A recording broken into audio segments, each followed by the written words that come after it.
കൊണ്ടൊരു കളിമുറ്റം. നമുക്ക് 1 മാസം മുമ്പാണ് നമ്മുടെ മോൻ ജനിക്കുന്നത്. അപ്പം നമ്മളത് ആസ്റ്റർ മിംസിലാണ് നമ്മൾ കൺസൾട്ടേഷനും, കാലിക്കറ്റുള്ള ആസ്റ്റർ മിംസിലാണ് നമ്മൾ കൺസൾട്ടേഷനും ഡെലിവറി പ്രൊസീജിയറും എല്ലാം അവിടെയായിരുന്നു.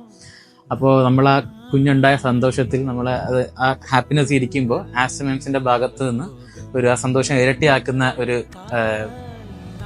രീതിയിൽ ഇപ്പോൾ നമുക്കൊരു മാവ് തന്നിരുന്നു വീട്ടിൽ നടാൻ വേണ്ടിയിട്ട്. അപ്പോൾ അത് നമുക്ക് അതും കൂടെ കിട്ടിയപ്പോഴത്തേക്ക് നമ്മൾ അതിൽ ഒരു കുഞ്ഞ് ജനിക്കുന്നതും അതൊരു മാവ് ഒരു മരം നടുന്നതും രണ്ടും ലൈഫും ഗ്രോത്തും ഒക്കെയാണ് സിംബിളൈസ് ചെയ്യുന്നത്. അപ്പോൾ അതൊരു നല്ലൊരു കൺസെപ്റ്റായിട്ട് നമുക്ക് തോന്നി. അപ്പം നമ്മൾ ഒരു വീട്ടിൽ ആ മാവ് കൊണ്ട് നട്ട് അത് വളർന്ന് വരുന്നതിനോടൊപ്പം നമ്മൾ മോനും വളർന്ന് വരുന്നുണ്ട്. അപ്പം അത് കാണുമ്പോൾ കിട്ടുന്ന സന്തോഷം, ഹാപ്പിനെസ്, അത് നമ്മളെല്ലാം ഫ്യൂച്ചറിലേക്കാണ് നോക്കുന്നത്. മാവ് വളർന്നു വരുന്നത്, കുട്ടി വളർന്നു വരുന്നത്.